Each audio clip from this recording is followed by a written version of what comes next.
دوسری بات یہ ہے کہ تبلیغی جماعت یا دونوں قسم کی ان کو قبول کیوں کیا گیا؟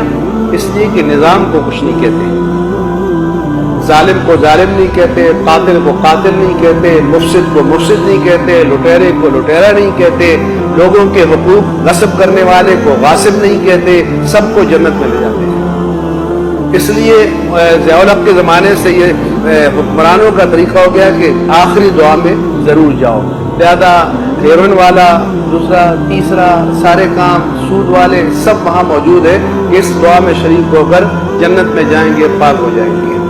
اگر یہ تبلیغی جماعت یا دعوت اسلامی بھی اپنے وقت کے ظلم کو ظلم کہے، فساد کو فساد کہے، مفسد مجرد فساد کو فساد کہنا آسان ہے، لیکن فاسد کو مفسد کہنا مشکل ہے، سمجھے؟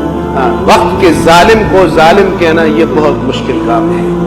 نماز کی دعوت دینا آسان کام ہے، لیکن قاتل کے سامنے کھڑے ہو کر اس کے ہاتھوں کو روکنا یہ مشکل کام ہے۔ تو جب منکرات سے وہ تعرض نہیں کرتے، اس لیے ان سے کہتے ہیں کہ اب ہو سکے تو اور بھی کئی لوگوں کو اپنے ساتھ لگا لو تاکہ ہماری جان چھوٹی رہے۔